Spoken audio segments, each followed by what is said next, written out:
Welcome to Sketchplanations, the podcast. I'm engineer and broadcaster Rob Bell. Hello. That's designer and creator of Sketchplanations, Jono Hey. Hello. And this is inventor and past winner of The Apprentice, Tom Pellereau. Who's that? Every fortnight, we select and discuss one of Jono's many sketches found at sketchplanations.com that seek to explain the world, one sketch at a time. This week, from out of the Sketchplanations vault, we've picked the sketch entitled Yes-Sayers and No-Sayers.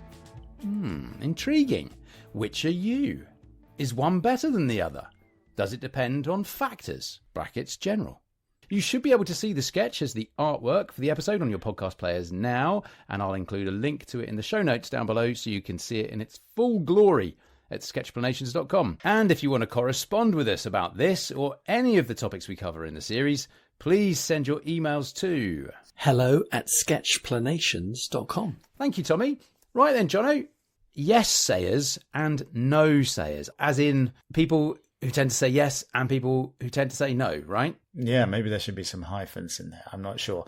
But yeah, it's talking about types of people or times when you might be a yes sayer and times you might be a no sayer. Lovely. And the sketch is really simple. Yeah, good. Go on, talk us through the sketch, Jono. I mean, it comes from a quote or a bit of wisdom from Keith Johnston, who's a really well-respected improviser and sort of expert in that field. And the sketch says, yes sayers are rewarded by adventure and no sayers are rewarded by safety. And so on the left, I've got somebody who's having a rather exciting time going down some rapids, but kind of loving it. Having said yes.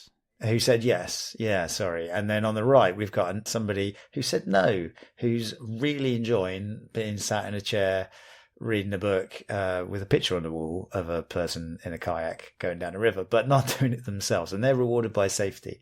We can come to exactly what the quote is and why I did it, but that's what the sketch is about. So what I find really interesting about this, and when you start to read into it a bit more from your kind of semi-article that follows the sketch, is by definition, you know, I definitely see one as positive and the other as negative. Yes and no, right? But I feel it in more ways than just the semantics of the words, not just yes is positive, no is negative. I mean, my instinctive reaction about yes sayers and no sayers, which I hasten to add is not necessarily correct, but my instinctive reaction is about attitude to life and society generally. And the way I feel it is that yes sayers is good and no sayers is bad. But, and this is what's so great about getting into it in the podcast, that is not what's being proposed and explained in your sketch. Yeah, and it's actually exactly why I thought it was an interesting one to sketch. Good. And funnily enough, you know what, I did this sketch and then I was a bit wary of publishing it. Mm-hmm. And so I let it sit for quite a long time before I decided to do it because, for several reasons, but because I've had this with a couple of others where people feel like I'm judging them. Yeah, I get it. And there are different ways to live life. And I'm not meaning to judge anybody. And I'm not trying to say this one is better or worse. And actually, that's what I really liked about this, because I think I've generally lived my life, or most of it, with a sort of implicit, like, yes is the way to go, that I ought to say yes, and things will be better if I say yes, and I should say yes. And what I really liked about Keith Johnston's framing here was that there are clear rewards for both ways. And so instead of it being like, on the yes side, there's benefits, and on the no side, there's loss. Actually, there's benefits on yes, and there's benefits on no. And if you say yes a lot, you're going to be in new situations, and you're going to have adventures, let's call them. And if you say no, you're going to be rewarded by that safety, and that's going to feel really good too. And so I think that for me, because I think whenever you see things about like a growth mindset and things like that, there's always this thing, well, you should have a growth mindset. Yeah. And you shouldn't sit around saying no to things. And here he's saying, well, actually, and you know, in improv, you want people to say yes, but actually there's really good reasons why you would say no, and you're rewarded by the safety. And so I felt like people would feel like I might be judging them. where I wasn't. But B, I really like this framing where actually it's really logical to have both. Tommy, do you think Jono's being pretty judgmental with this sketch? It feels that way. Well, if there's one thing about Jono, I'm just judging myself. Is the problem. Oh, bless him. He's just there kind of wondering about what people are going to think about this when he's put it in such an incredibly positive light. Yeah. The three of us would largely say that we are kind of yes sayers, or certainly when we met, we were saying yes to everything when you're at uni and at that age and you're just trying out all adventures. And society, I think, is slightly negative towards sort of no sayers. But at the same time, this is what's lovely about this, as you've just said, is the fact that it's saying that no, to be saying no is just you enjoy safety and you enjoy the predictability of it. And some people, that's exactly what they want from life, or some instances, that's exactly what you want from life. And certainly I've found as I'm getting older, especially as parenting comes along, you are saying no to more things, which, John, I'm sure you've experienced.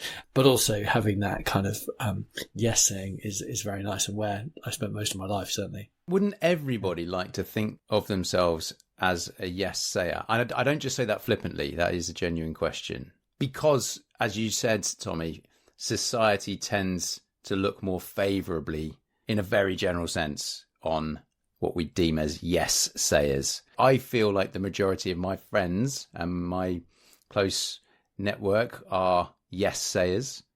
In fact, there's I'm really trying to think of somebody who I know well who's a no sayer, and I've just thought of someone actually. I won't say who it is because it's just not fair, but there's someone very, very close to me, and they are much more typically a no sayer. Yeah. I don't know how much more I want to say about that, because it's very personal, isn't it? Whereas good luck with that. But this is it. This is what we're maybe this is what we're trying to reframe. I'm sitting here going, I don't want to call them a no sayer, but what we're saying through this sketch and through this notion of yes sayers and no sayers, that we shouldn't look disfavourably upon a no sayer. We should celebrate the fact that it's a decision. They've chosen the benefit of comfort and security. Yeah, and I think you can also be, it's not like there are two types of people in this world, yes sayers and no sayers. You can say yes at times, and you can say no at times for different reasons, and they can both feel good as a result for different reasons. Yes. As I think more about this, so like improvisation is famous for this. If it's successful, you have a yes and attitude. You're accepting ideas all the time. So something's coming, and you roll with it, and you take it to a next place, and you don't want somebody. It doesn't work very well in improv. If somebody's bringing ideas to the table, and somebody's just shutting them down all the time. Nope, I can stay here. No, I can stay here. Nothing happens, right? But in life, I was thinking, we spend our lives improvising, which is, I think, why there's a lot of lessons in improv for life. But I think with no saying, it's interesting, because I think the no saying it can also just be about being really happy with what you've got, and really happy with where you are, and not feeling like you're missing out and you should be doing something else. And that's just a really good way to be. And I feel like much of my life is felt with that, I don't know whether it's cultural or whether, I put it on myself, but with this sort of implicit thing that I probably, right now I could be out doing things. I could be out, I could have said this, I could have joined these people doing this fun thing. Why am I not doing that? And not enjoying where I am as a result, or forcing myself to go out and say yes. And actually, I think it's really healthy to be able to say, you know what, I'm not going to do that, and I'm really happy about it. And I spent most of my life thinking about FOMO, like the fear of missing out, yes, which is what leads me to say yes so many times. And so they're now the flip side of that, and I don't know how much I enjoy using this, is JOMO, the joy of missing out. That because it's a Have choice. you just made that up? No, I haven't. I promise you I haven't. And any younger I'm really listeners impressed if you have. would be able to verify that. Really? Are we showing our age by having never heard of that before? We possibly are showing our age, because I feel like JOMO probably comes with age. Yeah. Right. So we're showing our lack of age. I prefer that. Well, I'd say that there are certain areas where I feel I can relish in the positive decision of saying no, where I've decided in a very positive way for me to say, no, I'm not going to do that. I'm not going to join you on that. I'm not going to participate in that because I think I'll have a better time not doing it. Yeah. Oh, there's one example. I think I've probably brought it up a couple of times on the podcast. The darts. Effing darts. It keeps coming back to bite me on the bee. I just didn't want to go. But you'll hear about it for the rest of your life. Yes, I will. Yeah. Keep hearing about it and how stubborn I am. But that's fine. Because you once said no to something. Because I once said no to something, because I know myself well enough to go, I don't think I'll get any enjoyment out of that. And I had the joy on the day of not being there.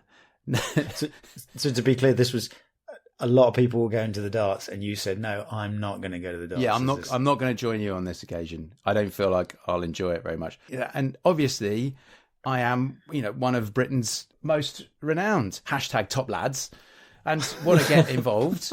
But on that occasion, I just didn't want to. But there are a number of things. I was thinking about this. Where are the areas where I feel that I have more of a no attitude? Yeah, go on. So one's the darts. But secondly... very specific. Yes, very specific. Another area is travel. Oh, yeah. I feel quite vehemently that I do not want to travel to certain areas of the world because I think I know myself well enough to say that I'd find it hard and not that enjoyable. And I don't mind things that are hard and not that enjoyable because, as we talked about on the podcast before, type 2 fun, I get so much reward from when you're having to work and graph for stuff. But I don't like really busy places. I don't like really, really hot places. Festivals, massive hard no from me. Not interested. I don't get any joy from it.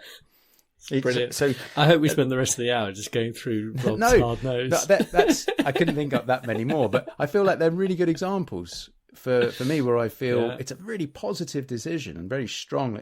No. In some cases, like a night out, you might hear that people had a great time and you might go, I wish I'd done that. Because a few came to mind were a bit like that for me, where I sort of turned in early. I'm going to turn in, just a bit like you in the darts. Yep. And then people go on with, what an amazing night that was, and you're like, you weren't there. Yeah. And you're like, God damn it. You'll never get that opportunity again. But festivals, so there you talk about it, like people might say what a great time they are having at a festival. Mm. And you're like, that's great. I'm glad you're having a good time at the festival. Absolutely. But not for me. Yep. You go knock yourselves out. That'd be great. I just want you to have a good time, but I don't want to be anywhere near it. I'm a grumpy guy.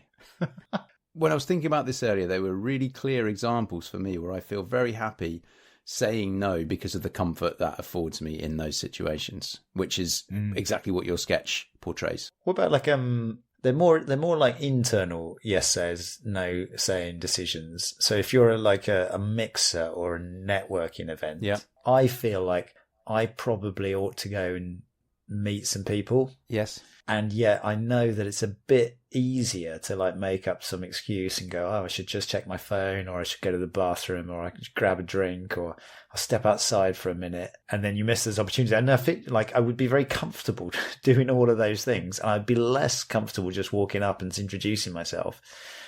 But I probably feel good if I do it. And so that's one where I'm always like, I want to say no and be in the safe. And I try and force myself to say yes. Do you guys have that? Yes. Yeah, I have that a lot. Yeah, definitely. So what's that? Well, that is then being a yes. It depends ultimately what your actions are. Really?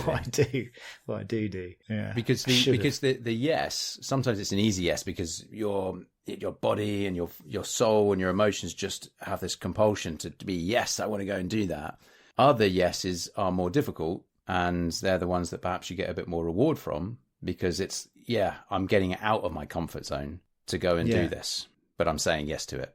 Well, funnily enough, I feel like sometimes that is harder for me than I don't know, like the adrenaline sort of activities. Like, should we do a skydive? Like a lot of people say no to do something like that, and clearly, if you say no, you don't have to stress about doing a skydive. Yep. But if you say yes, you get all the adventure of a skydive and the nerves, but also maybe the excitement. And I feel like in those sort of things, I find it much easier to push myself towards a yes than in a way I do in the social occasions. Yeah, that's interesting. Okay. Yeah, me too. If it's sort of adventure related, it's very easy to say yes to. Like I didn't think about the skydive we did, because Robbie, were you there when we did that skydive in America? And we just, it was sort of really flippant, and it just happened because we weren't going to do it. And then it was suddenly like, oh, we could do it like this afternoon. I'm like, what? Oh yeah, cool. Let's do it. And it wasn't until we got up to the top of the plane, the guy starts shuffling over to the edge. I was like, oh what? My gosh.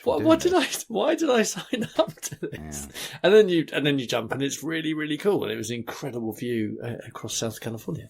But yeah, I find it much easier to say yes to things like that. And I would rather often say no to some social things. I recently went out and we went to a friend's house, and there was another couple there, but it was just the wife, and it transpired that the husband doesn't really come out to those sort of things. All right. And I was sort of like, oh, okay. And I thought about it. I was like, I didn't actually realise that was allowed, if you know what I mean. And I was like, yeah.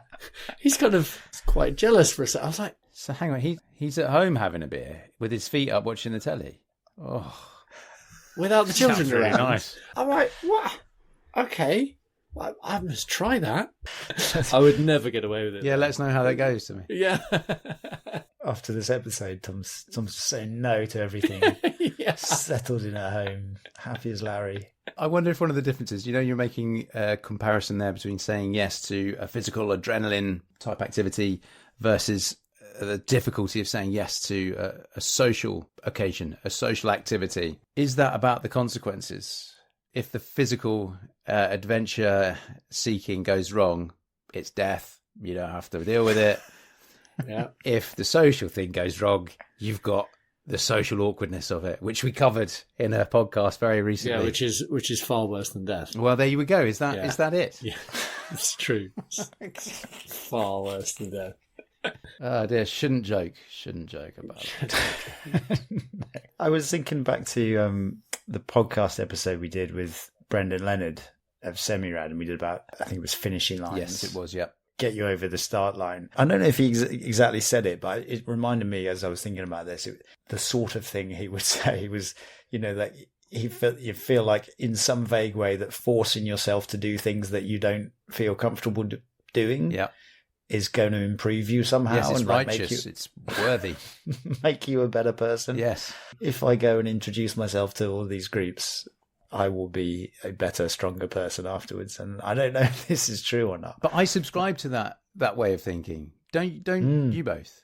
Yeah, but I don't know where it came from. No, I haven't got any rhyme or reason behind that. It's just modern society impressing us on us. Just feel like I should. Yeah, but you should do this. You should do that. You should. And usually it is worth doing. Pretty much always. It is. So I stick by it. Don't understand it, but I enjoy it. Yeah, and usually, Tom, to your point there, like usually when you say yes to something that you were worried about, it's usually not as bad as you were thinking it was going to be. Mm. But that said, we all have these moments from childhood or whatever, which are probably still haunting us. Yeah. Causing us to say no. I will say that I think saying yes to things is often more hard work than no. The family and I, Sarah and I, we do a lot of trips in the camper van. We go away a lot. We take the kids to all around the country, all around Europe. We take them skiing. It's pretty hard work. It's very hard work. So we're going to Croatia this summer. In the van? And it's about 20 hours of driving both ways. And the kids do love it because they sleep in the back or they spend time on their iPads. And occasionally we get back and I kind of go, did I actually see the kids on this trip, or was I just sitting in the front driving them? But it is quite hard work saying yes. I will say that it usually is worth it, but you keep doing this. Keep doing this. Yeah, because you forget when you get back how much hard work it was, and all you remember is the photos that were amazing.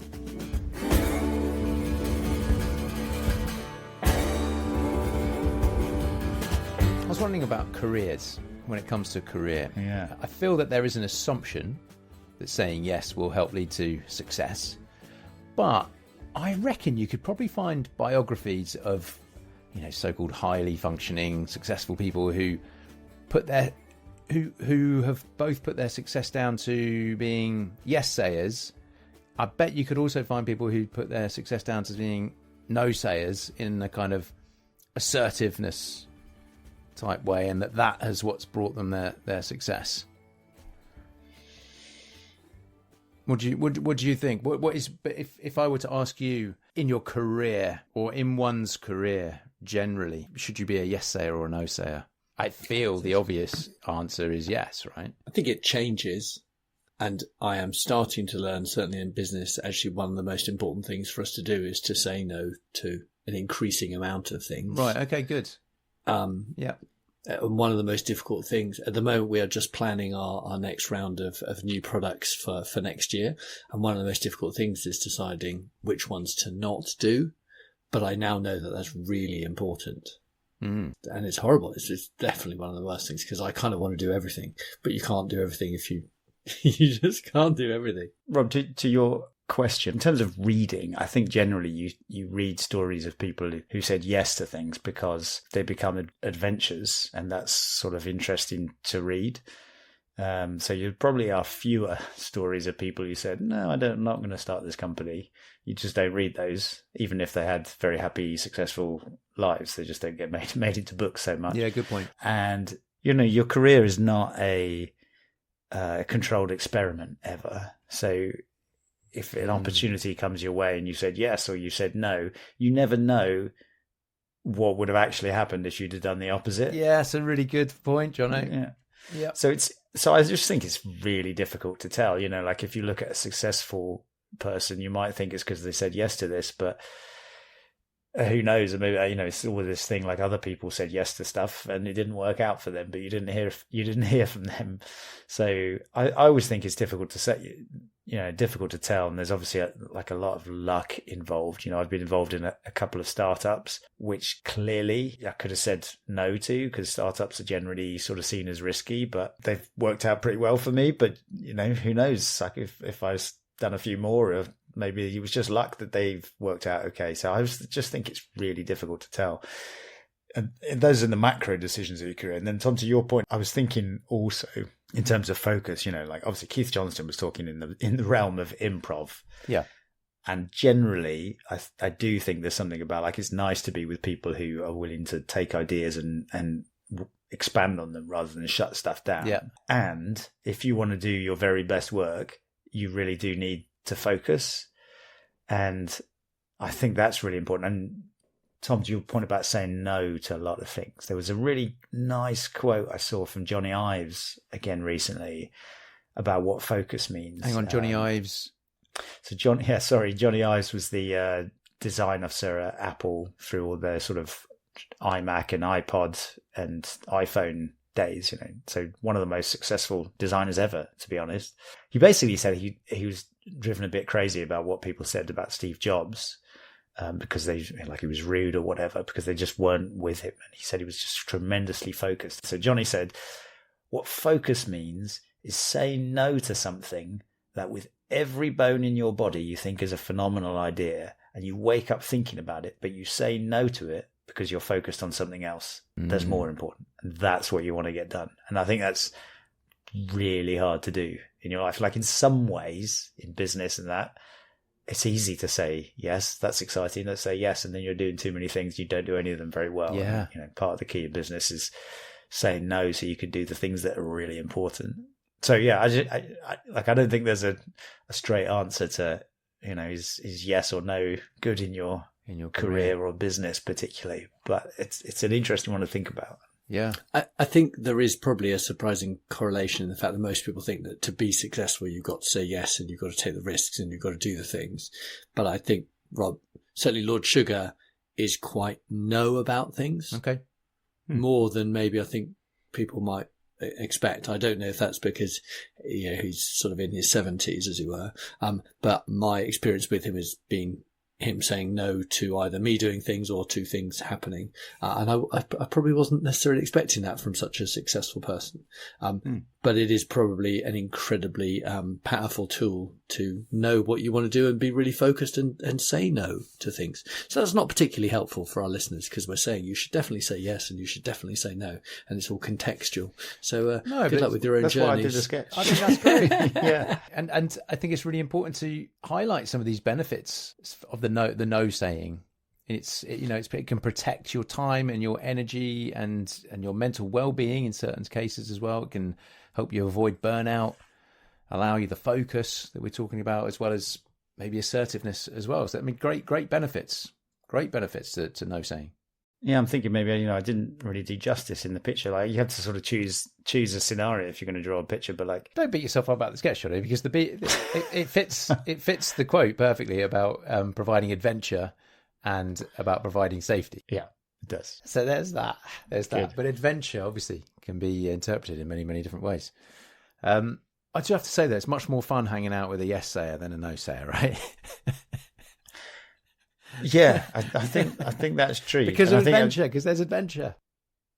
Yeah, interesting things happen, and also like you're sort of embraced and you feel heard. You put something out there and they respond to it, and that's kind of the essence of improv. And actually, where I found this quote in this book, Improv Wisdom, from Patricia Ryan Madsen, and around that area, she also talks about, generally speaking, improv people are nice people to be around. Right, good, yeah. Because they've been honing their ability to say yes and accept the unknown and walk into something that they don't know, and that's quite fun. Yeah. So yeah, I think you're probably right. I would agree, Rob, that it is a lot of fun being around people who say yes and are very kind of active and out and adventurous and want to kind of make things happen. I also might say that it can be quite exhausting being around those kind of people, in the fact that they do create a lot of stuff that has to be done. Yeah. I think of some of my team who, when I say kind of yes to things or we do this, they're like, oh my God, what have we signed up to? Oh, okay, we've agreed to do that. And we're now going into Italy on QVC. Like, what? I'd concur with that, Tommy. I have one friend who springs to mind, and some of the situations he gets himself into with his work, with his personal travels, just in life generally, they're always really entertaining to hear about, because he's just saying yes and he's just after adventure all the time. And I think it's because he has what I'd term as a really true yes mentality. Now, it is a bit too outside the comfort zone for me to do on my own, but when I'm with him, I love it, and I love where it might take us, but I'm not living that the whole time. And, to your point again, Tommy, whenever you do meet him, he is 99% of the time late, because he's also said yes to about 100 other things that day or that evening that he's going along to. I mean, it's great. I love it. I love him, but I couldn't do it. I like the security of not being told off, you can't do that. Or I like the security of being where I said I'd be. And I like the security of not getting to bed too late, so, but every now and then it's just wonderful. And to hear the stories. Not feeling too hungover the following day. Well, exactly. Yeah. Or too tired. And to hear the stories about it, it's continuous adventures are just brilliant. They're amazing. I love it. When you say no, to help yourself feel really good about that decision is to do another, which we haven't discussed on the podcast, but the Kurt Vonnegut advice of essentially notice when you're happy. Yeah. Wake up in the morning bright and early without a hangover or whatever, or, in your own bed feeling great, and go, isn't this nice? Yeah. Because I might have been completely the opposite. Yeah. John, there's a handful of New Year's days where I have gone on lovely walks out in the countryside with your family, because neither of us went out large the night before. And the amount of smugness I'm carrying around with me is unbearable. Unbearable. Yeah, you really revel in it. Oh, completely. Revel in the no, I wasn't out last night. And really revel in telling those who were later on that day, when you say, oh no, what? Oh, you only just, I've been up. Sucking in some lovely country air, stretching the legs. Of this new year, this new opportunity ahead of us. Exactly. I was saying yes, by saying no. It would, yeah, that's exactly it. I had another one though. I was thinking food is one of those ones which is like a yes or no. Like, are you going to try new stuff? All right, yeah. Go on, let's talk about that. Yeah. Where are you with that? I'm pretty good with what trying is good stuff. Mostly because of my mindset is kind of like, well, some people just eat this all the time, so it can't be that bad. I mean, it's probably going to be really nice if some people eat this all the time, but it always surprises me still how many people say no to, I don't know, a local delicacy or something like that. I guess it's of the fear of the unknown and the reward of the safety. But there was definitely one where I look back and I think, oh, I should have said yes. And I said no. We were in Cambodia, and Cambodia went through some really tough times. And basically people were eating anything they could get their hands on. And they had a ready supply of tarantulas. Okay. And, you know, they're in better times. That were bred for food? No, you would like try and find anything that you could eat in the environment. And they had tarantulas, which are, you know, quite chunky and about meaty. And so I knew that did happen. And we stopped on some coach at some little food place for a rest stop on a journey. And there was this big tray of fried tarantulas. And I remember I couldn't get myself to say yes to try them. Except that to this day, I literally have never seen a fried tarantula ever again, except for this place in rural Cambodia. I may never see one again, and I'll never know. And maybe that's fine. But I do sometimes think I should have said yes. People are probably listening to this going, no, I don't need to say that. But I don't know. When am I else going to try one? So it comes back to me as a regret, actually, that one where I said no. And would it make for a better story, to your point, that, you know, where the adventures are, the successful people don't write books by saying no because there's not much to tell. Well, at least I got to tell a story about not trying. See, it is doable. Never thought I'd pull that off. It is doable. The joys of a podcast. There is one character who epitomizes a yes-sayer. That is Danny Wallace, the comedian Danny Wallace, who wrote the book Yes Man, which was then later made into a film with Jim Carrey, I think it was. Yeah. I read that because I like Danny Wallace. I like the kind of Silly Boys project stuff that Danny Wallace and Dave Gorman do. I think they used to be flatmates, which is no massive surprise. So if anyone doesn't know the premise of Yes Man, Danny was feeling a bit stuck in life, bit bored, uninspired, stuck in a rut, all those cliches. And on a bus, he ended up chatting to a stranger who advised him to say yes to more things. And so it sparked the idea for an experiment to say yes to everything. And so Danny committed to say yes to everything. I think he ended up doing it for 6 months. And so he starts agreeing to go for coffees, to go to parties, events he normally avoided, having been stuck in a bit of a rut. And, you know, these yeses quickly lead up to more unpredictable and uncomfortable situations, but more adventures. You know, so he starts taking travels, he starts taking on weird job offers, saying yes to every email offer, I remember, including loads of spam, which gets him into all sorts of financial trouble and all sorts of other stuff. But that was his rules, got to say yes. So it's good. It's good fun. It's just good fun. But he is the ultimate yes-sayer. So is that what the Jim Carrey film? Did he write that one? Is that Jim Carrey? Yeah, I think it's Jim Carrey. Is it called Yes Man? Because it is. I think it was based on the book. Yeah, I think it was. Yeah. I don't know how true to the book it is, but it is based on that premise of somebody being stuck in a rut and deciding, I'm just going to say yes to everything. I mean, from my recollection, it's a really fun film, and you can imagine, like, compared to a film called No Man, who sits around on the sofa reading a book and saying no to everything. Like, it makes a good film. But the No Man might be really happy, doing their own or working on something really important. Yeah, no, I didn't know that at all. That's brilliant. Oh yeah, it's good fun. It's good fun. I was trying to think of one of a classic. Will you say yes or will you say no situation is when you get when you're at a show or something on stage and they ask for volunteers.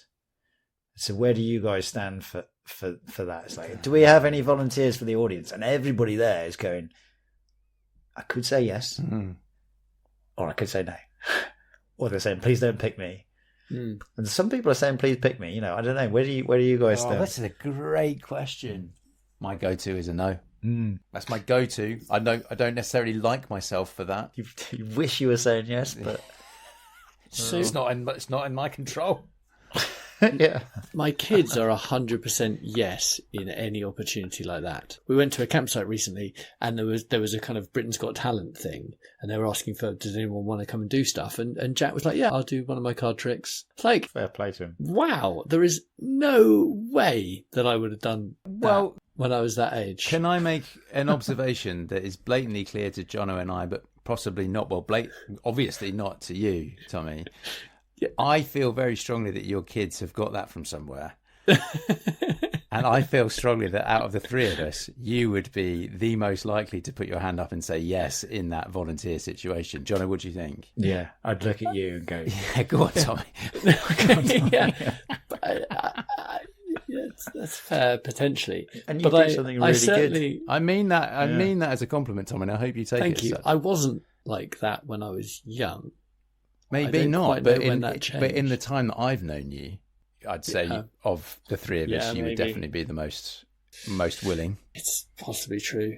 Yeah, that's good. But why is it? What are the, subconscious, emotional or cognitive responses that are your signs that it's a yes or a no for you? So in that situation there, Jono, where there's a stage performance and they've asked for volunteers, are you saying no because of fear? Would you say yes because you want to please people? Is that the fear of missing out? Is it a kind of, I'm just tired of making decisions in certain situations where I'm just going to say no? What are those buried triggers within us that define the yes or the no that we might give? I mean, I don't know exactly, and I don't know if this is true for everybody, but I feel like a lot of this is shaped by some of the early experiences we have. And it came to mind again, a quote by, I think it was a psychologist, which was, and I keep thinking about it, which is, the catastrophe you fear will happen has already happened. And when I was thinking about, like, will I volunteer or not? I think about, like, well, why wouldn't I volunteer? If you're Jack, I don't know, maybe every time he's volunteered, it's worked out well or something. Maybe when I was younger, I volunteered and I was really embarrassed, or I did it wrong or something like that. Or I think I'm going to do it wrong. Like I guess I'm worried about making a fool of myself. I remember we went to a play, where they asked, well, it's not so much actually, honestly, we might often get seats further back because you might get called on to go up the front if you're towards the front. And I remember they called on somebody and they had them doing something silly, like just holding a shelf so they could fix it. And then both the actors walked off stage and the guys left there standing there holding a shelf, which is really funny for everybody in the audience. And you're like, oh, thank God I'm not that guy looking stupid holding.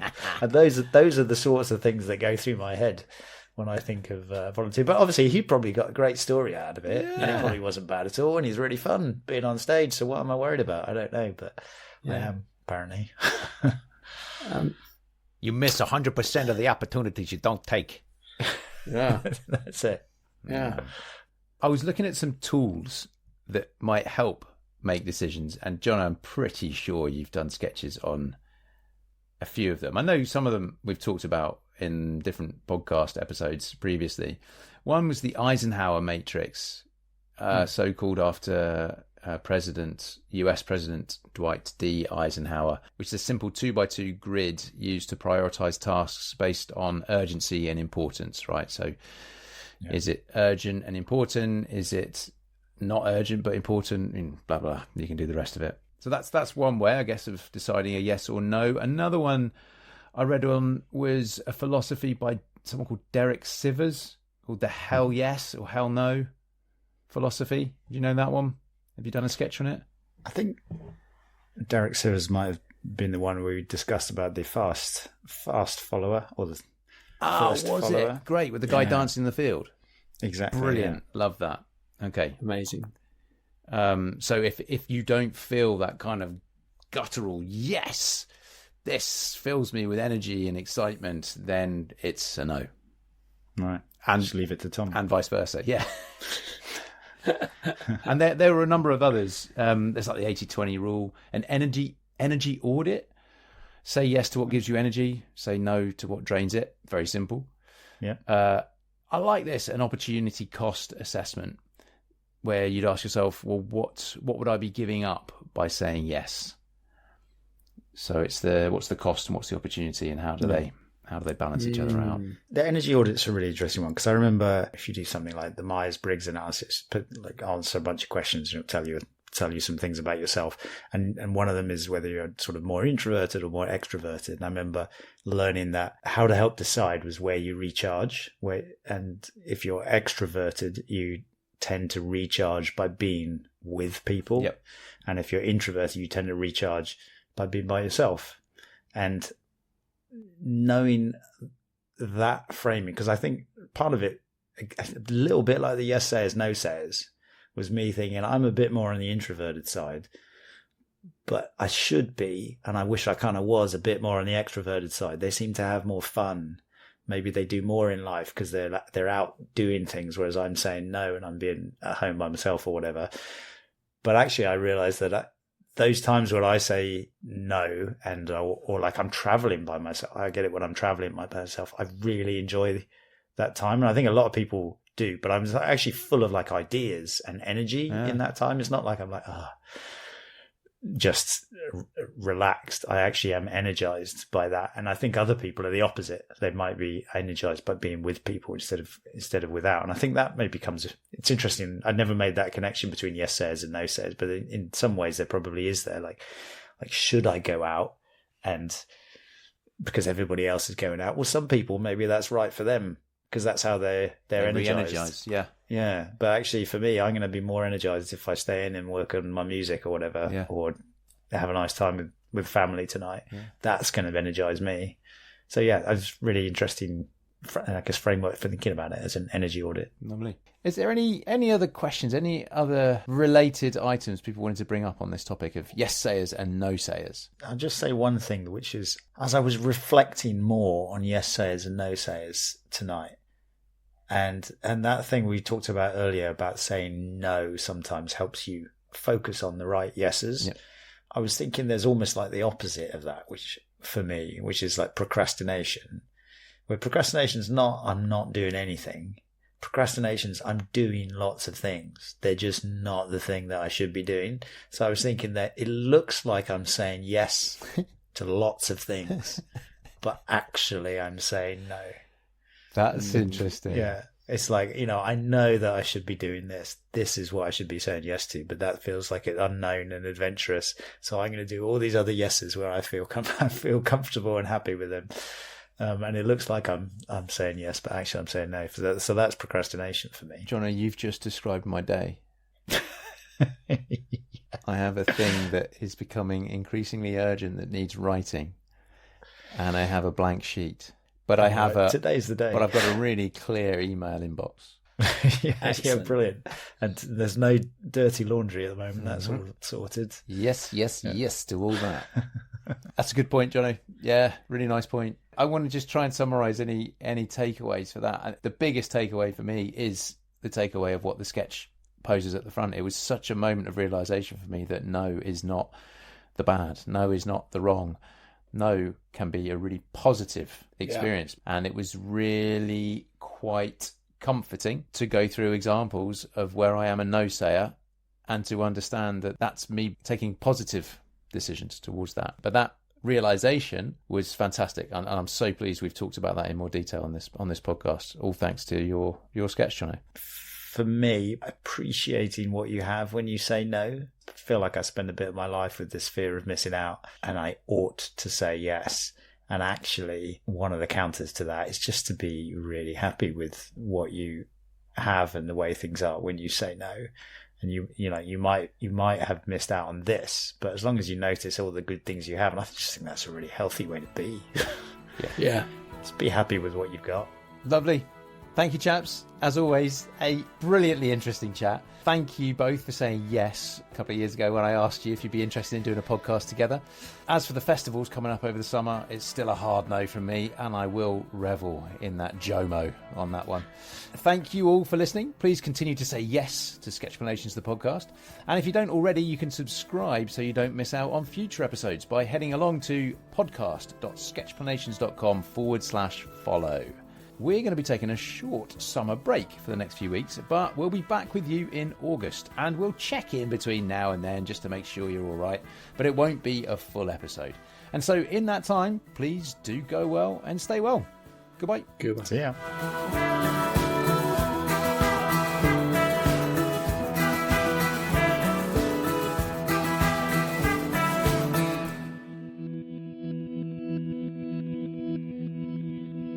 All music on this podcast series is provided by the very talented Frank Cinelli, and you can find many more tracks at frankcinelli.com.